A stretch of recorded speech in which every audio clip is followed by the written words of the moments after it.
Sonunda tındayız болады. Бүгін екінші сынып оқушылары. Менің есімім Ділегеш. Мен бүгін сендерге қонаққа келдім. Менімен бірге тапсырма орындауға дайынсыңдар ма? Бұл бізде жаратылыстану пәніндегі білегешіміз бізге бүгін қазақ тіл сабағына қонаққа кетті. Енді бұл құрғыл келіп балалар бізге көптеген тапсырмалар ала кетті.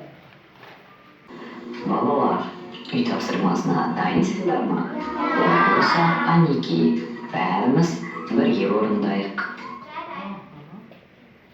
Үй тапсырмасын бізге білегеш мынандай сұрақтармен алып кетті.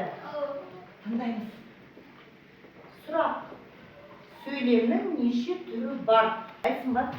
Сөйлемнің бізде 3 түрі бар. Хабарлы сөйлем. Сұраулы сөйлем, лекті сөйлем бар. Ал көрейік тексеріп. Жауап дұрыс па?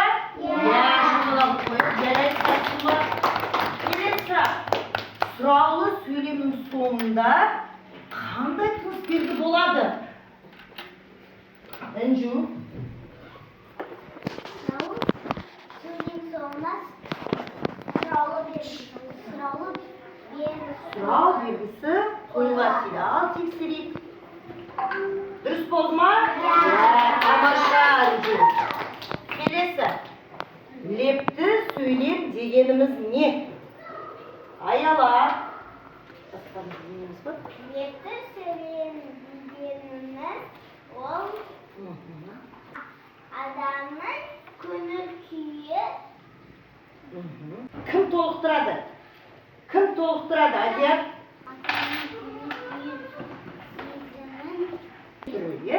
Жарайсын, отырады. Ал тексерейік. Дұрыс па? Келесі 4-ші сұрақ. Мен қызықты кітап оқыдым. Осы сөйлем қандай сөйлемге жатады? Мерей? Хабарлы сөйлемге жатады. Ал көрейік тексеріп. Тамаша, шапалақ қойып. Келесі. Айжан нешінші сыныпта оқиды? Деген сөйлем. Сөйлемнің қай түріне жатады? Іңкәр? Сұраулы сөйлемге жатады. Сұраулы сөйлемге жатады дейді. Ал көрейік. Дұрыс па екен? Тамаша, шапалақ қойып. Келесі сұрақ. Хабарлы сөйлемнің соңына қандай тыныс белгі қойылады? Мейдана? Хабарлы сөйлемнің соңына нүкте қойылады. Ал тексерейік. Дұрыс айтты ма? Жарайсын Мейдана. Келесі сұрақ. Бүгін күн қандай тамаша? Сөйлемнің қай түріне жатады? Мейірім? Леп белгісіне жатады. Леп белгісіне ма? Қандай сөйлем түріне жатады? Лепті сөйлем, шатастырмаймыз. Лепті сөйлем түріне жатады. Тексерейік. Лепті сөйлемге жатады, я балалар? Олай болатын болса, балалар, бүгінгі біздің тақырыбымыз лепті сөйлем. Жарайсыздар. Енді бері қараймыз, балалар. Бүгінгі сабағымыздың мақсаты сөйлем түрлерінің айтылу мақсатына сәйкес тыныс белгілерін қою. Барлықтардың алдыларында мынадай бағалау парақтары тұр. Мына бағалау парақтарына бері қара. Мына бағалау парақтары тұр. Бұны не істейсіңдер? Қазір тапсырма барысында аттарын жазып қойыппыз, иә? Енді қараңдар балалар. Бірінші, қазір тапсырмалар беріледі. Сол тапсырмаға сай, егер дұрыс орындаған болатын болса, бірінші сұрақ дұрыс орындасаң, жасыл түске белгілейсің. Егер ол сұрақты орындамайтын болсаң, ол жерді боямайсыңдар. Түсіндер ма? Жасыл қарындашымыз бәрімізде бар ғой? Жарайсыңдар. Мына бұл қастарында тұрсын. Келесі тапсырма. Барлығымыз дәптерімізді ашамыз. Түгел дәптерімізді аш. Дәптерімізді көлбеу қоямыз. Бүгін балалар қаншасы? Ал әдемілеп жазамыз дәптерге. Желтоқсанның 8-і сынып жұмысы. Кеудемізді көтереміз, шақтауында бәрі партаға. Көтер айын кеуде. Тік тіке отырып жазамыз. Көркем етіп жазамыз. Бүгін үлгіге қайық жазушы еді? О, иә? Кәні барымыз ауада бірінші жазамыз, иә? Стандар ручкаларыңды. Кеттік. Ауада О бас әріп және О кіші әріп. Енді дәптерге түсіреміз. Оқулықтың 107-ші бетін ашамыз. 107. Бірінші тыңдаймыз. 14-ші жаттығудың берілгенін Дәулет оқышы не істеуіміз керек?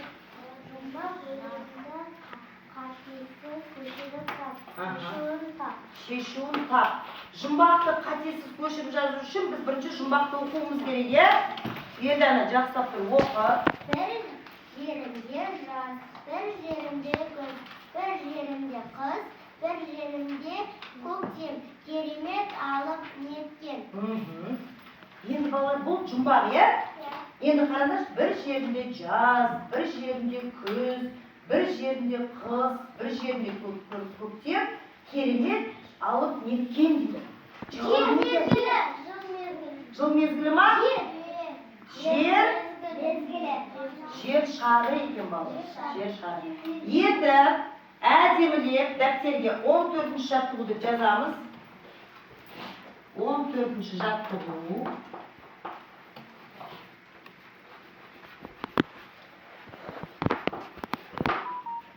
Жаттығу әдемілеп көркем көшіреміз. Кеудемізді көтереміз, жадвалдар партаға.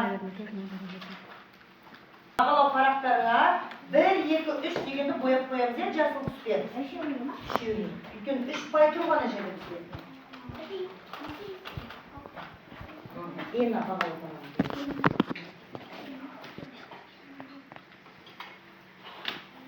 Ал болып қойдым, я болғанын шыққан кеделерін көтеріндер. Барлығымыз шаршаған болармыз, орнымыздан түйіп тұрамыз кәні. Барлығымыз тұрайық, ойымызды сендік болайық.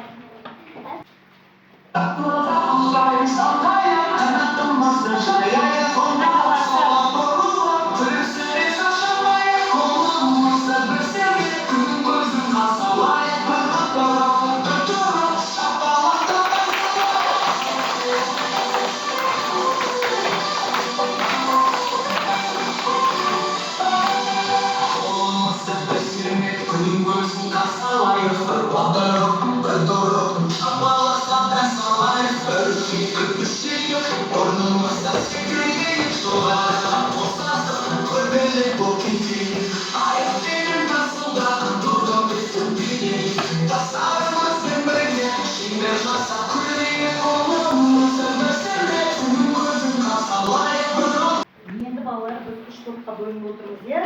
Бірінші топ ол бізде хабарлы сөйлем, екінші топ ол сұраулы сөйлем, үшінші топ ол лекті сөйлем тобы екен. Енді балалар мен сіздерге топтық жұмыс беремін қазір. Бері қараңдар, бұлар топтық жұмыста сендерге хабарлы сөйлемдерді қарайсыңдар. Тыныс белгілерін өздерін жабыстырасыңдар. Түсіндіңдер ма? Сөйлемді жақсылап оқыңдар. Бұның тыныс белгілері іштерді бер жиналыңдар. Шуламаймыз, ақыр балалар. Сұраулы сөйлем тобы сендерге сөйлемдер берілген, тыңдар бері. Бер қарасаш. Бер жылжыңдар. Сендер сұраулы сөйлемге айналдырасыңдар. Мынаны ал. Нелерін тұраны алдарына тілейлерін. Қараңдар, бірінші оқыңдар.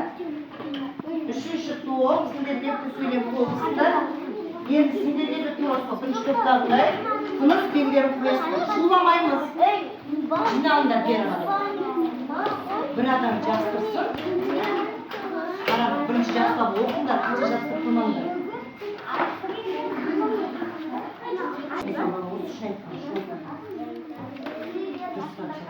Сөйлемді жақсылап оқыңдар, қанша жастырып тұрмаңдар.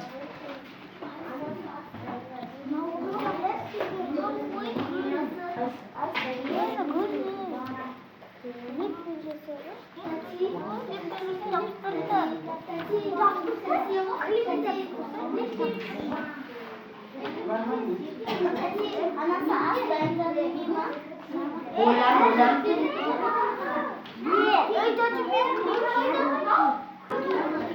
Оқыңдар, дұрыстап оқып, бір оқшы қорғайды. Болған топ екі шапалақ ұрамыз, білеміз ғой. Болдық па? Кел, бірінші топта. Кім қорғайды сендерде? Алып келеміз, плакатты. Қалғандар сіздердің бетіне тұрыңыз. Бол, жылдам. Кел, нәмәле.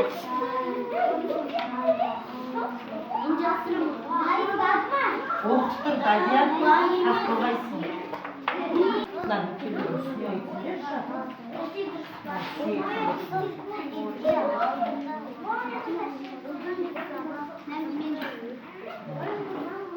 Sizde de yek şapala uğramız bu ayak tağın top.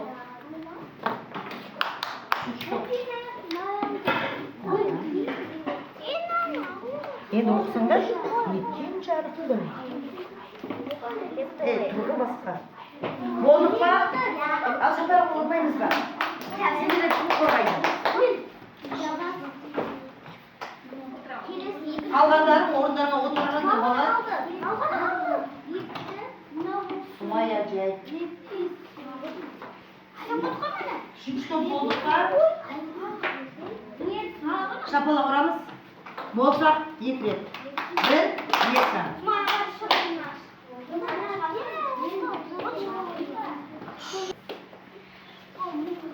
Altındayız.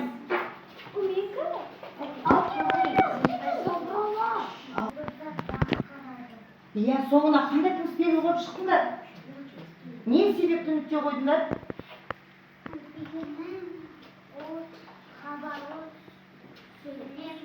Söyleyeyim dedi ya, xabarni söyledi. Dürüst aytma bolar.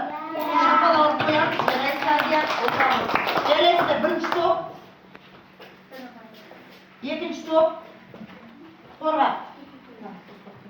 Sağ söyleme. Bugün gün aşık olma. Ben dükkanıya vardım da anası hastaydı mı? Gidiyorum boyama. Aha. Endi qarash, bugun kun aşık bo'ldim aydi, durust pa? Şapala uramız. Men dükkanga bardim ba deydi, durust pa? Endi qaranglar, anasi as dayındады me deydi. Dayındады me bo'lama? Qarash, qatilerim suyundu. Qaysin bilemiz? Qatiles o'qi. Tinish. Tinish.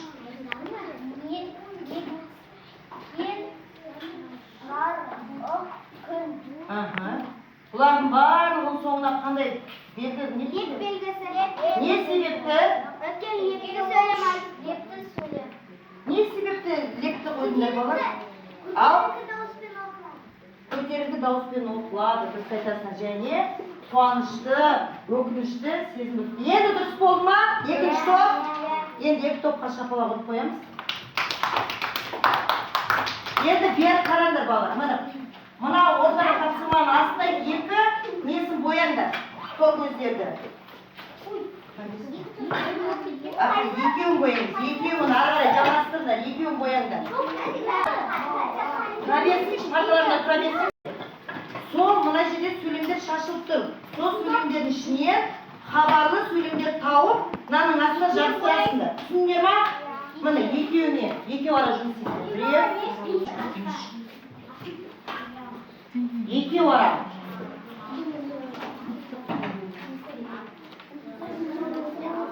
Бірлескен.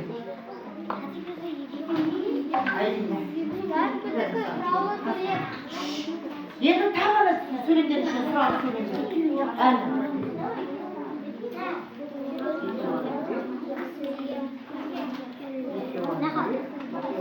Ал, орындаймыз.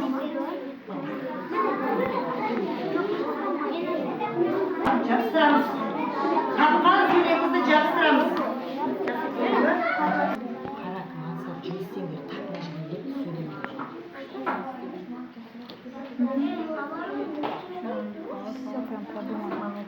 Каждый момент перед. Ал оқимыз. Біреуің бір сөйлемді оқыңдар, екіншіні екінші сөйлем. Қайтадан оқыш. Екіншісін оқың.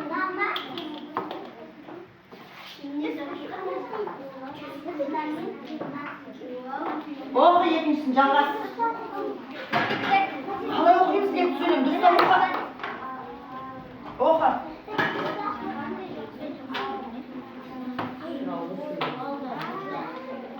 Kelesi. Oku ekеуің. Келер ма? Бірінші берілген оқыш қандай сөйлем жазу керек?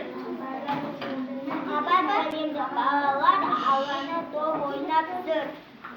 Олар өте көңілді. Хабарлы сөйлем.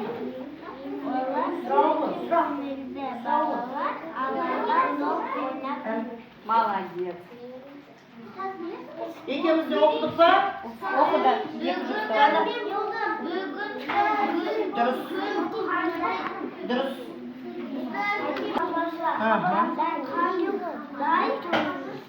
Сөйлемдерді оқыдыңдар? Лекті сөйлем.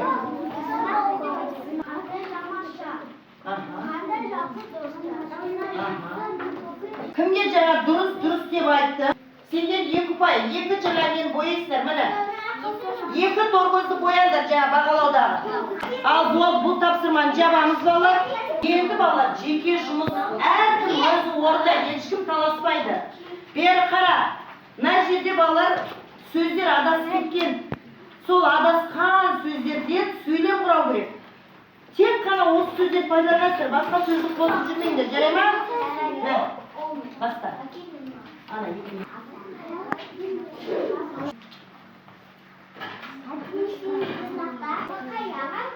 Болды, айтпаймыз.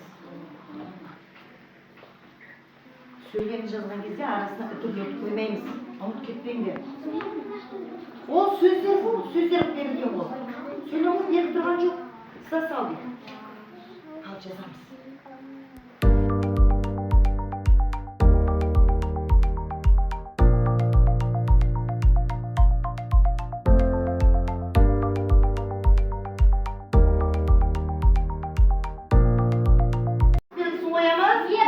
Лепті сөйлемекте не бұл?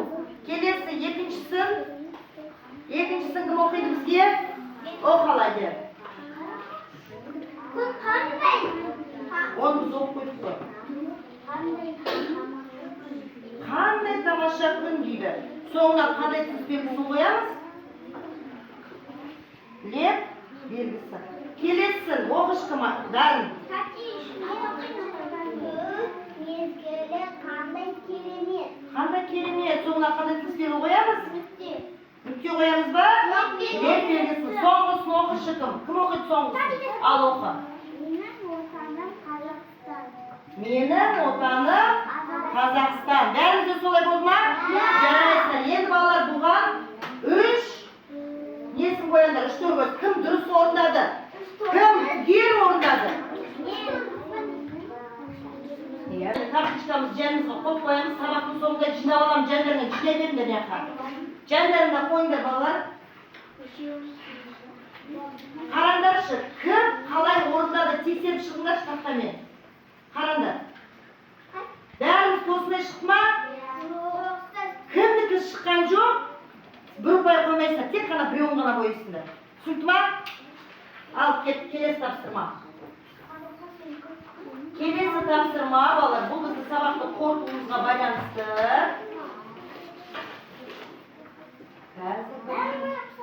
Дегеніміз не дейді?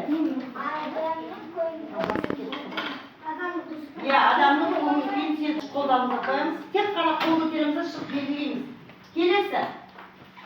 Лепті сөйлемнен кейін қандай тыныс белгі қойылады? Кел айтады. Леп белгісі. Айтпаймыз. Дұрыс. Шапалағын қоямыз. Келесі. Леп белгісі қандай дауыспен айтылады? Әнжу кел белгілейміз. Дұрыс, шапалағын қойыңдар. Келесі. Таң қалың сезіммен айтылған лепті сөйлемді тап дейді. Кел аяла. Бірінші. Ал белгіле. Дұрыс, шапалағын қойыңдар балалар. Келесі. Қуанышты мен айтылған лепті сөйлемді тап дейді. Так, бізде кім шыққан? Кел айтсын ба. Қуанышымен айтылған. Ал белгіле. Жарайсыңдар, ал лепті қой, шапалағын қойыңдар балалар. Лепті сөйлемді қай кезде қолданамыз дейді. Кім шыққан жоқ бізде. Кел. Лепті сөйлемді қай кезде біз қоямыз дейді. Ал дұрыс емес екен. Қай уақытта қояды екенбіз? Қуанғанда және таңғалғанда дейді. Отыр. Келесі. Дәулет, сен шыққан жоқсың ба? Қандай қызықты ертегі лепті сөйлемде қандай көңіл күй көрсетілген? Ал бас.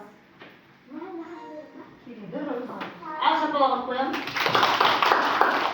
Келесі. Кім шыққан жоқ? Кешір, сен. Мүлде болма. Төменнен лепті сөйлемді тап дейді. Лепті сөйлем табу керек. Ал басып көрші. Дұрыс екен. Кел аралас. Адамның көңіл күйін білдіретін сөйлемді қалай атаймыз? Адамның көңіл күйін білдіретін сөйлемді қалай атаймыз? Қуанғанда. Ал басып көр. Отыр. Шапалағын қоямыз. Келесі. Өкінген кезде келді. Айтылатын лепті сөйлемді там өкінген кезде. Қапені киімімді үйге тастап кеттім. Ал басып көр. Тамаша. Міне балалар, бұл тапсырманы да біз орындап қойдық, иә? Енді балалар, барлығымыз бағалы парақ маған көрсетіңдерші. Міне Азият бүгін 10 ұпай алды. Үнжу 10, Дарын 8-ға қалып қапты. Енді үйге бер қараймыз. 108-ші беттегі 16-ші жаттығуды орындайсыңдар. Онда не істейсіңдер? Суретке қарап, мәтінді оқисыңдар. Және мәтіннің қорытынды бөлігін көшіп жазасыңдар. Түсіндер ма? Бәрін көшіп жазып алып келмеңдер. Тек қана қорытынды бөлігін көшіресіңдер. Келесі, енді бері қараймыз, кері байланыс болады. Бері қараймыз. Бүгінгі сабақта не қызықты болды, нені түсіндік, нені түсінбедік. Кім шық, кел. Бәрін шық, ал айта ғой, бірінші сөйле. Не қызықты болды бүгін саған? Қандай жұмыс қызықты болды? Бәрі түсінікті болды, иә, еленге міне.